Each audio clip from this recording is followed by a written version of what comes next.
hold-uppers sa mga TNVS rider. Napapadalas na nga ba?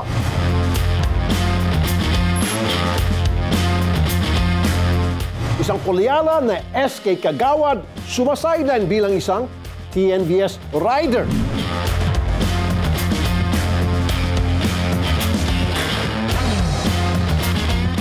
Alam mo ba, sa halagang 230 pesos, pwede ka nang mag-around the world.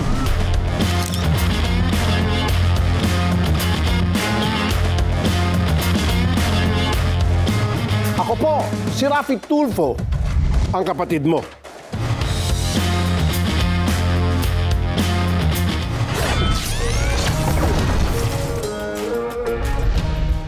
Buwis buhay na ngayon ang bawat biyahe ng mga TNVS rider. Hindi mo sigurado kung si kamatayan ang nagbubuk sa'yo. Maswerte ka na kapag ma-hold up ka lang.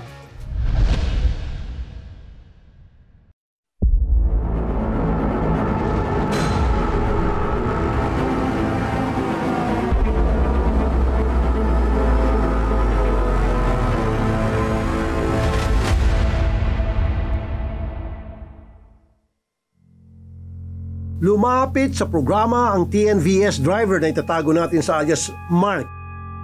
Akala niya, simpleng booking lang ang kanyang natanggap noong May 12, alas 9 ng gabi.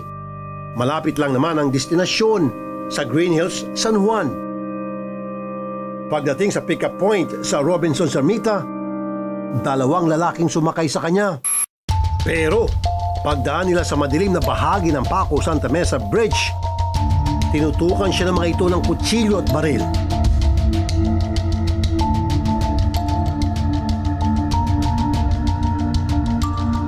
Piniringan at itinali mga kamay at paa.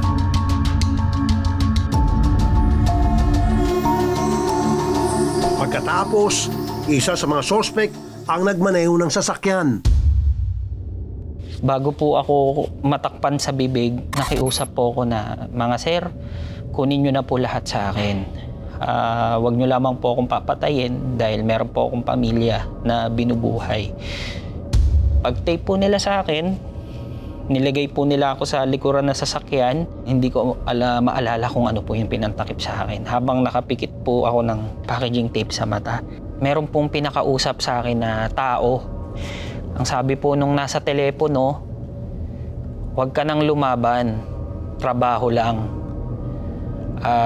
Bubuhayin ka namin, basta wag ka lang lalaban. Tinanong na po ako nung may hawak ng barel kung may GPS yung sasakyan ko. Awa ng Diyos, hindi pa po kami nakakapagpalagay nun. Sabi po kasi sa akin nung suspect, kapag ka may GPS yung sasakyan mo, ngayon pa lang papatayin ka na namin. Sa akin pong kalkulasyon, umabot po ito ng halos 2 oras bago po ako dalin po sa Cavite. Pagdating po sa Cavite, Barangay Biga,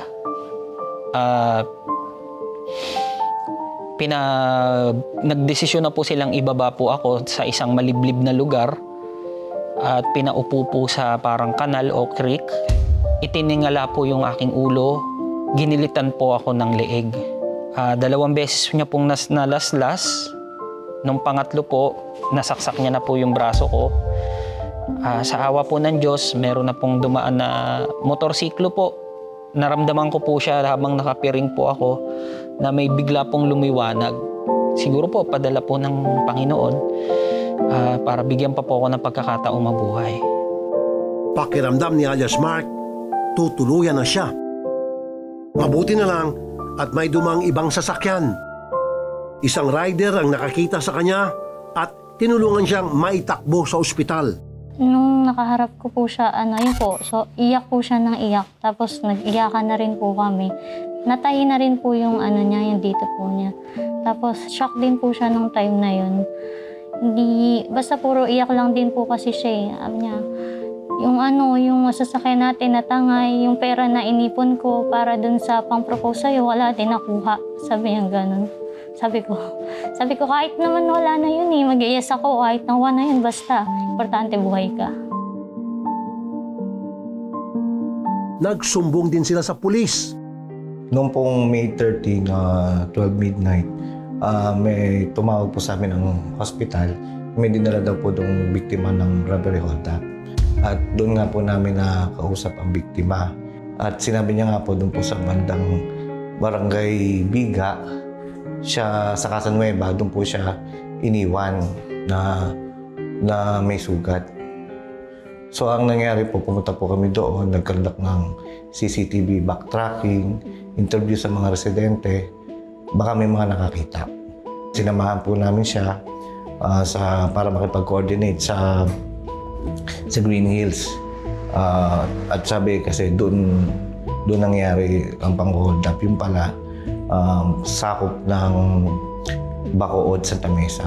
Nag-backtracking din kami doon at nakakuha naman kami ng footage na bago nakipagkita yung dalawang suspect dito sa victim natin. Nakipag-coordinate din kami sa riding hailing app kung saan nagpabook. Ngayon po nakikipagtulungan kami sa NTC para sa additional pa ng mga information about sa suspect.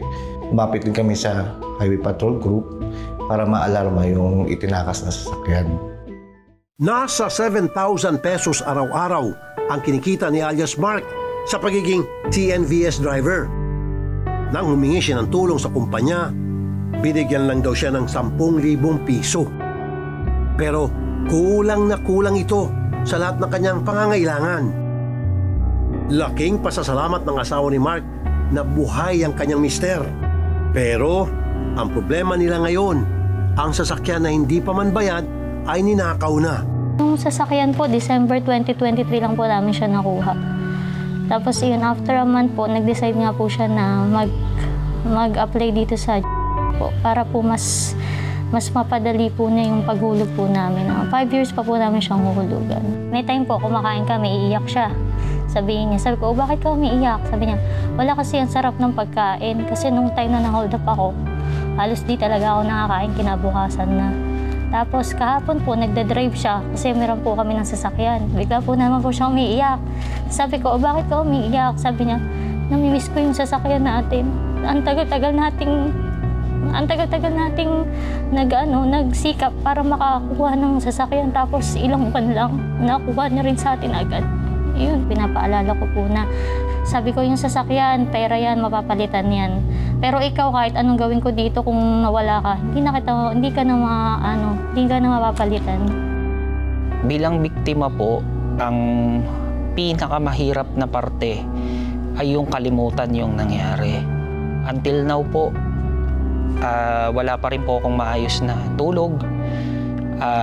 Kapag ka po napipikit po kasi ko, nagpa-flashback po yung nangyari, kung paano po nila ako tinutukan, kung paano po ako nilaslas sa leeg, kung paano po ako nahulog sa creek. So lahat po ito nagbabalik tanaw po. At the same time po, wala nga po akong panghanap buhay. Hindi ko rin po sa ngayon masabi kung paano rin po magsisimula. Anong proteksyon ang maibibigay ng pamahalaan sa mga kapatid nating TNVS rider at driver? Pag-uusapan natin yan sa aking pagbabalik.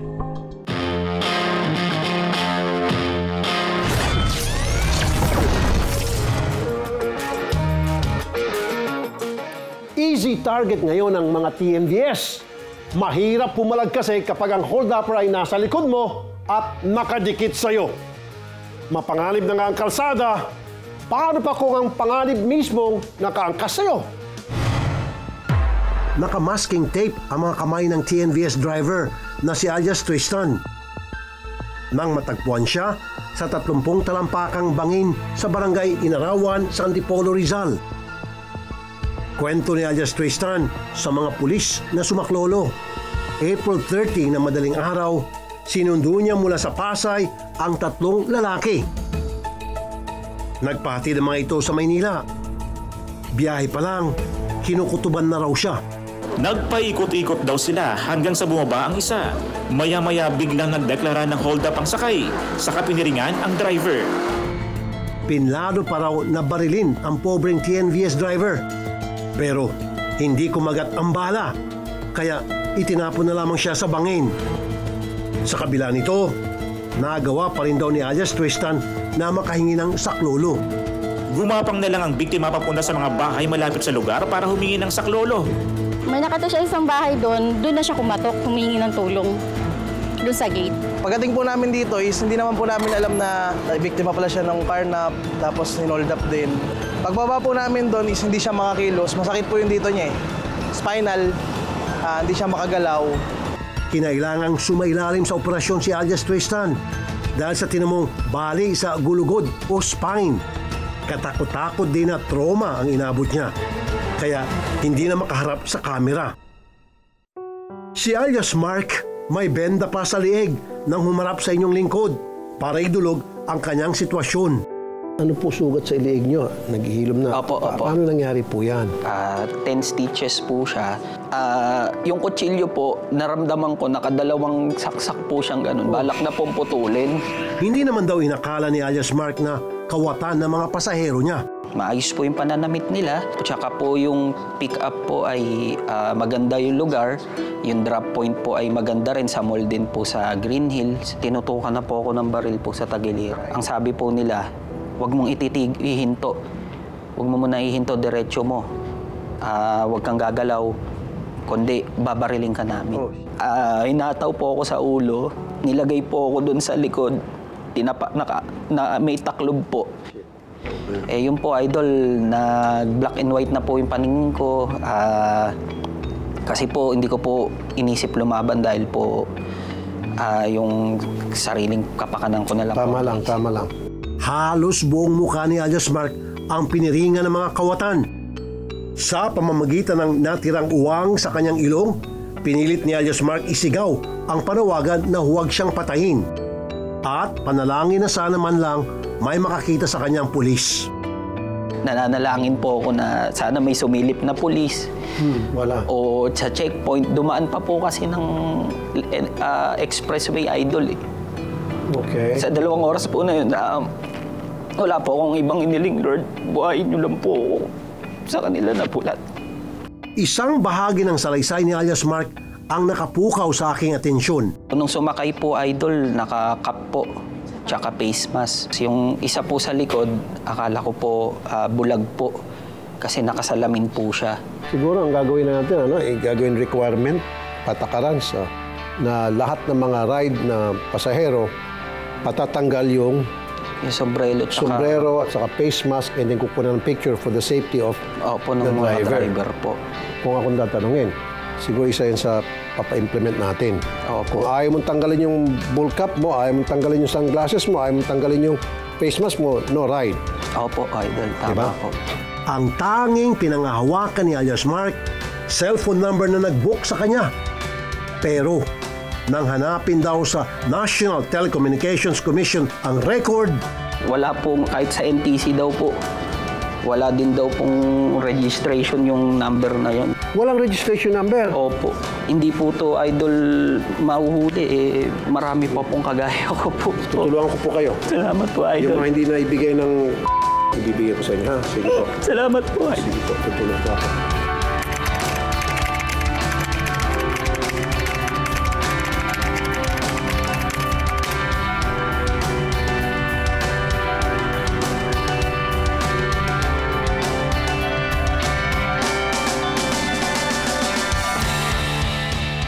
bilang tulong na rin kay alias Mark, binigyan ko na rin siya mismo ng 50,000 pisong cash assistance para siya ay makapagsimula muli. Ito po, tanggapin niyo po itong 50,000 po. Paano po? Maraming salamat po, idol. Buti pa po kayo tumulong. Dahil po yung pinasukan ko ng kumpanya, kulang pa sa pambayad sa ospital yung binigay sa akin. Maraming salamat po, idol.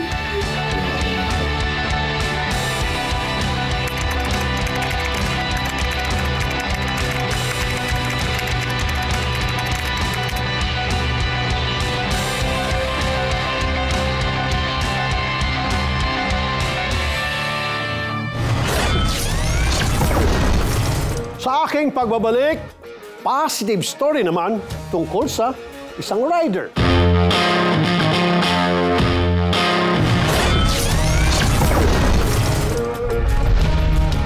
Trabahong brusko nga ba ang pagiging rider? Aba hindi po. Pag si binibining Andrea Kate Mendoza ang iyong tatanungin. Siya si Andrea Kate Mendoza, 23 years old mula sa Caloocan. Mahilig magmotor, kaya tumatanggap na rin ng booking para sa delivery. Hindi naman hadlang yung pagiging babae ko para hindi ko magawa yung trabaho ng isang lalaki. Lalo-lalo na isa to sa passion ko yung pagdadrive ng motor. Kaya walang kahit sinong tao na pwedeng manghusga. Working student pa rin nga pala si Kate. Graduating student ng engineering sa Technological Institute of the Philippines. Beauty at brains na nga, kaya pa makipagsabayan sa mga brusko ng kalsada si Kate. Bukod pa dyan, public servant rin ang binibini. Sangguniang kabataan si Kate sa barangay 170 ng Caloocan. Nang datna naman ang aming team si Andrea Kate sa kanilang bahay, tila isa lamang siyang simpleng dalaga na masaya kapag kasamang pamilya. Si Andrea, mabait naman yan. Mabait na anak, mabait na apo.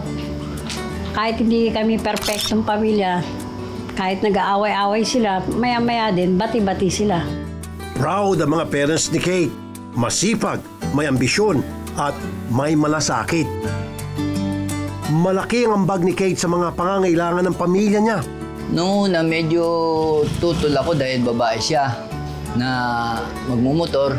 Nag-aalangan ako baka saka pagmumotor niya, maaksidente o kaya mabastos ng mga lalaki. Kaya halos parang ayaw namin nung una. Pero nung nakita ko naman na kaya niya, pumayag na kami na makakatulong naman siya dahil sa gastusin kahit pa paano sa bahay, makakatulong. Malaking bagay din kasi pag-lady rider niya. Yung panggastos namin, nadadagdagan. Pandemic nung pasukin ni Kate ang pagiging delivery rider. 8 sila magkakapatid. 4 ang nag-aaral pa. Para makatulong, naisip niyang magbanat na rin ng buto.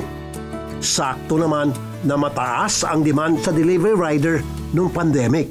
Yun nga po yung passion ko, yung pagdadrive ng motor. Naisip ko po, what if gawin ko na lang tong pagkakitaan din. At least makatulong din ako, makapagserbisyo din po ako sa mga taong hindi nakakalabas para makabili ng pagkain. Sabi ni Kate, mahirap pagsabayin ang trabaho sa pag-aaral. Inaabot siya ng 8 hanggang 14 na oras sa kalsada. Kahit mahirap, kinakaya. Mas matimbang daw sa pagod ang mga pangarap niya. Sobrang laki pong tulong nitong trabaho ko bilang isang lady rider. Dahil una-una po, ito po yung nakatulong sa pandagdag ko po ng pambayad sa tuition fee ko para makapundar din po ako ng sarili kong motor. 4th year college at Bachelor of Science in Civil Engineering ang kurso ni Andrea Kate.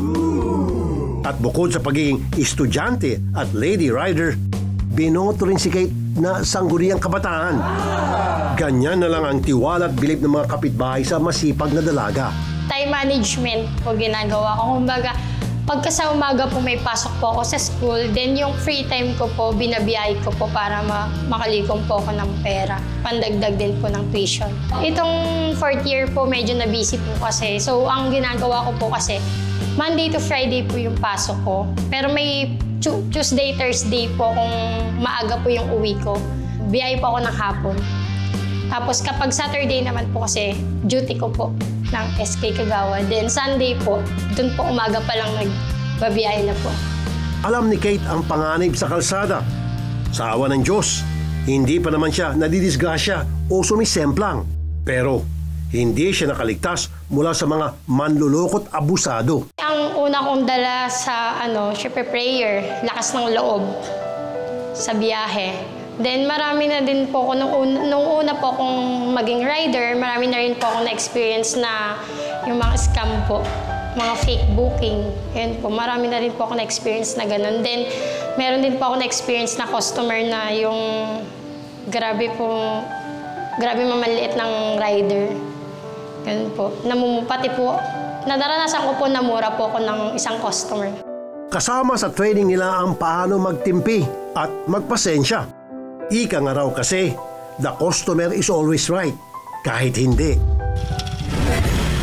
Ayon sa Grab Philippines, hindi nila pinababayaan ng mga rider kahit hindi naman talaga sila maituturing na empleyado. Kung may challenges ka being, a woman driver, but also general drivers lang in transport and the delivery business, we basically have access for you, like an emergency button, SMS button. We also give you access to your community that you can talk to, where also they report to us at the same time. And then, lagi po tayo nakipag-partner to our local police so that we are able to address any situation that you face, even to the most critical.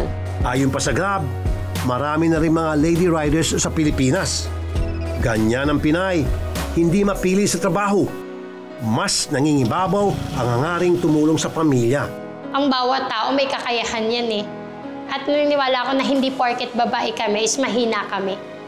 May kanya-kanya po tayong lakas. Powerful, unique, na bilang isang babae.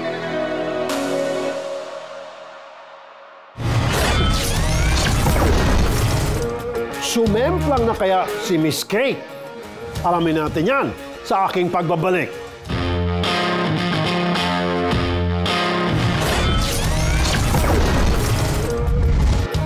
Anim na taon na palang TNVS rider si Miss Kate. At kahit nanalo na siyang sangguniang kabataan sa kanilang lugar, tuloy pa rin si Kate sa pagtatanggap ng mga booking. Ano kaya ang nakita niya sa trabahong ito at hindi niya maiwan? Ay, hindi pa naman po, thank you, Lord. Yan ang simpleng sagot ni Kate Andrea Mendoza sa tanong kung naranasan na ba niyang sumemplang sa motor.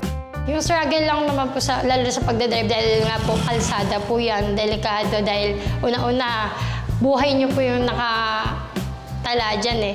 Pandemic, nang pasukin ni Kate ang pagiging Grab rider. Kita sa feedback ng kanyang mga customers kung anong klaseng rider siya.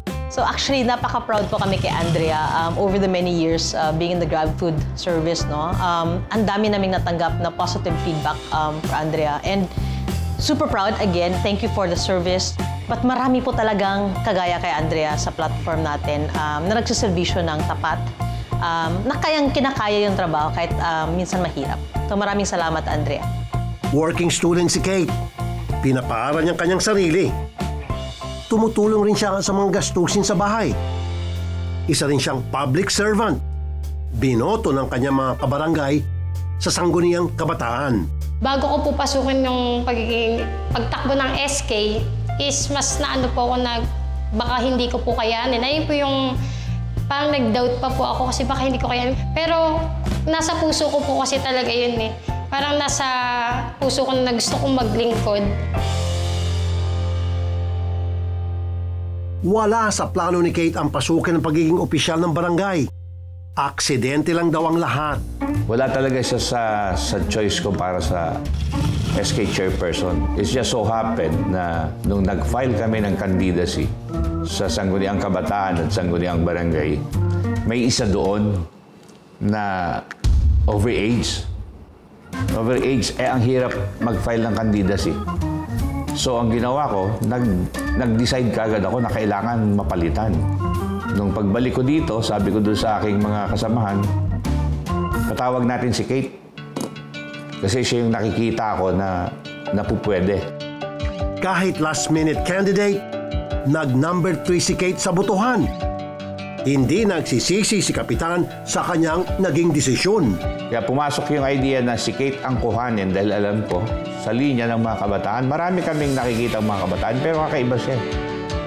Kasi talagang yung focus niya sa studies niya, kahit sabihin natin ang daming mga pinagdadaanan, nahihirapan, nagawa niyang umabot hanggang 4th year.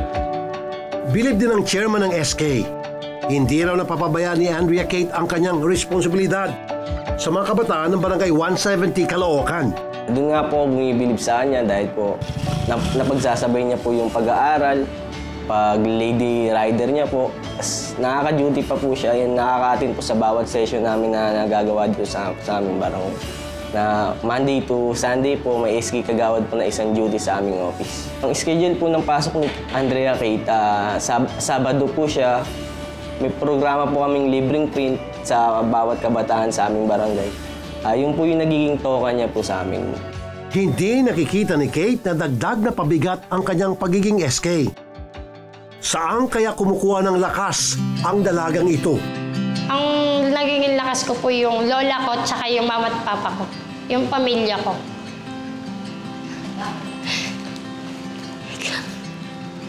Kasi po, gaya sabi ko, sobrang laki din ng taas. Ang taas ng pangarap ko bilang isang babae. Marami pa akong pangarap para sa mama at papa ko, pati na rin sa lola ko.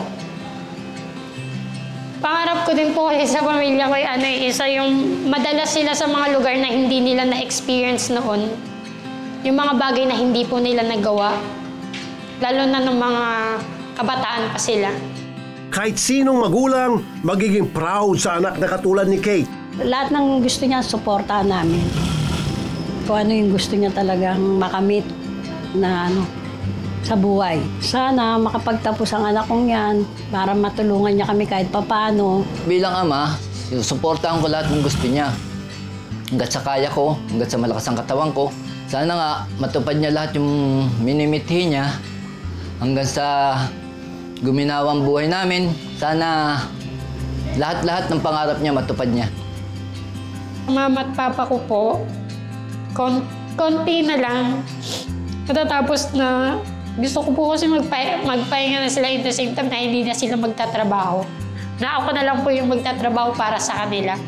At para sa kapatid ko, yung dalawang nag-aaral. Gusto ko ako na po yung magpo-provide sa kanila. Gusto ko, nagpapahinga na lang po sila eh. Ayun po, gusto ko po sabihin sa mama at papa ko, konti na lang, kakaroon na sila ng engineer.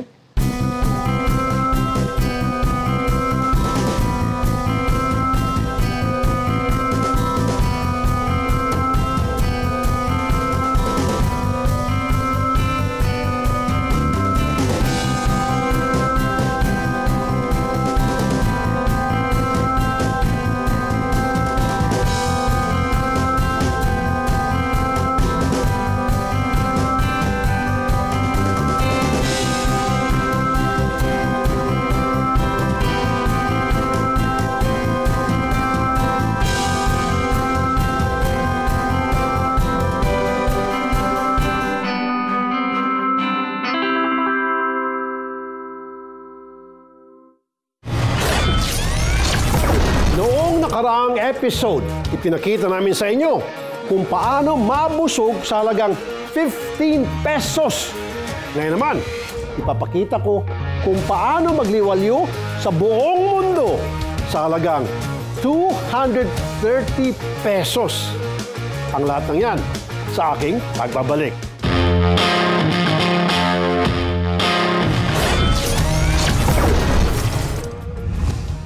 Gusto nyo bang makita ang Eiffel Tower sa France o ang Statue of Liberty sa Amerika at ang Leaning Tower of Pisa sa Italy? Sa halagang 230 pesos. Makikita mo ang lahat ng yan na hindi kailangan ng visa. Eiffel Tower ng Paris, France. Statue of Liberty sa Amerika. Burj Khalifa ng Dubai. At Disney Castle na inspired ng kastilyong itinayo sa Germany. Sa loob lang ng isang araw, tila nalibot mo na ang lahat ng sikat na landmarks sa buong mundo. Pero dito lang yan sa isang farm, hotel and resort sa Naik, Cavite. Parang bumiyahe ka na rin. Eksenang International Airport kasi ang entrance. Hindi mo na kailangan ng visa. Magbayad ka lang ng 230 pesos. Sulit naman kaya? Tingnan natin. May flight attendance. Bibili ka rin ng ticket. At may eroplano pa. Pero hindi mo na kailangang sumakay. Dahil pagpasok mo pa lang, nasa Chile ka na sa South America. Ito ang replika ng sikat nilang Moai statues o human figures na inuukit ng kanilang mga ninuno 1,000 years ago. Malaking palaisipan pa rin kung paano naukit ang mga higanteng estatwa na yan gamit ang mga sinaunang tools. Ispotted namin sa pasyalang ito ang mag-asawang nag-celebrate ng kanilang first anniversary. First time po namin makarating po dito. Sa Facebook po namin na-discover sa social media po yung Tourist Farm and Resort. Wedding anniversary po namin ngayon kaya napunta na rin po kami dito. Nang malaman ng management na nagse-celebrate pala ang mag-asawa ng espesyal na okasyon, may sorpresa agad para sa kanila. Dahil nalaman po namin na wedding anniversary nyo po today, i-free na po namin yung entrance fee nyo for day tour, 7 hours of use po para malibot po ang around the world dito po sa Torres Farm Hotel and Resort. Nasisenti ang may-ari na si Eric Bailosis sa mga mag-sweetheart na pumapasyal sa kanyang resort. Nag-viral na rin noon si Eric dahil sa natatangi nilang love story ng misis na si Ana na isang Russian. Nagkakilala sila sa Amerika, umuwi sa kanilang mga bansa.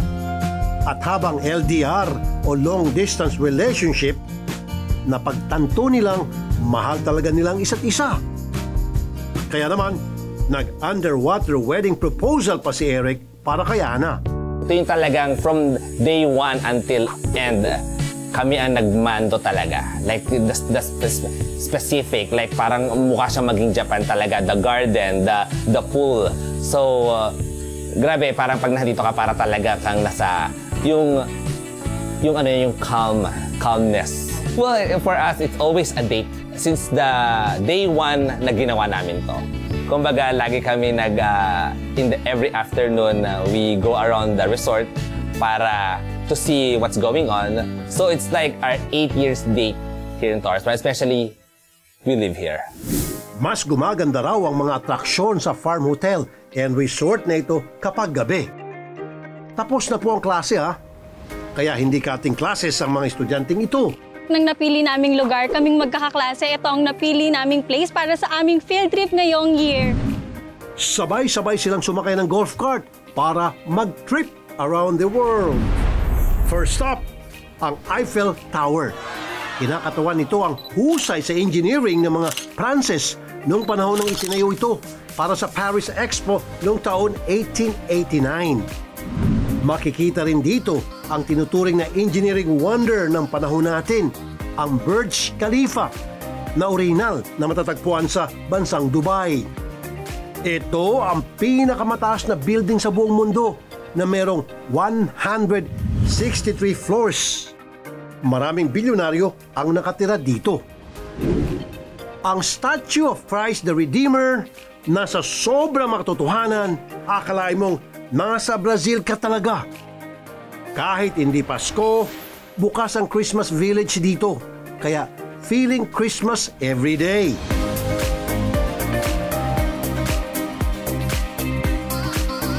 Kaya wag na kayo magtaka kung dito napiling tumira ng pamilya ni Eric. Ibig sabihin yung 14 hectares po talagang relatives. Relative talaga. Wala talagang outside Torres dito. Within the family lang.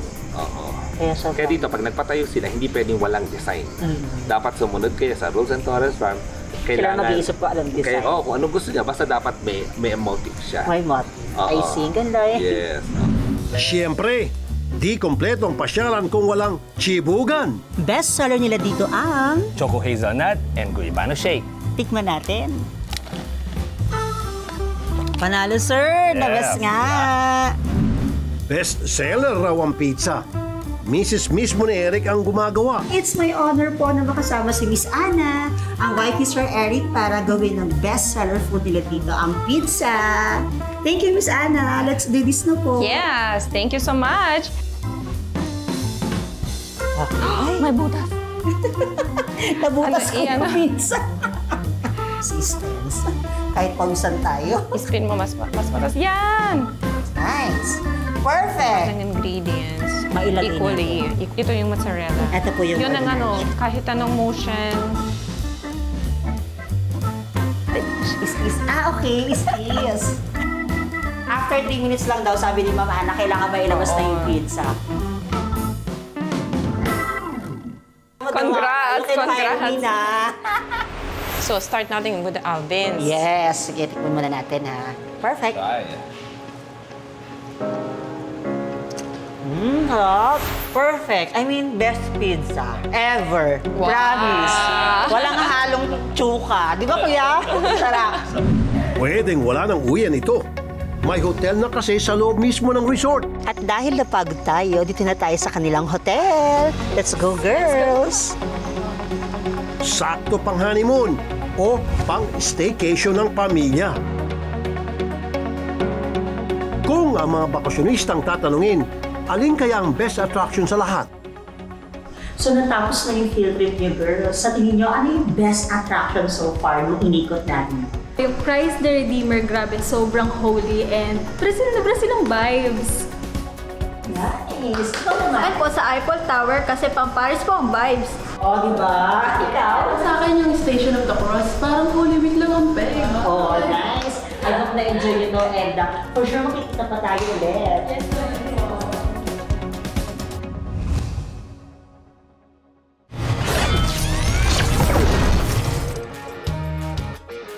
Malaking nagagawa ng mga checkpoint para mapigilan ang mga krimen kaugnay ng riding in tandem.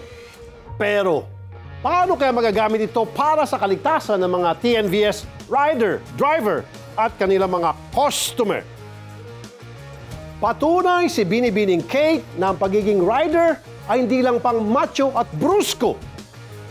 At kahit sa konting halagang 230 pesos, marami kang matutunan tungkol sa iba't ibang mga bansa kahit hindi mo ito mismong napuntahan. Ako po ang inyong kapatid, Rafi Tulfo. Kayo ang idol ko.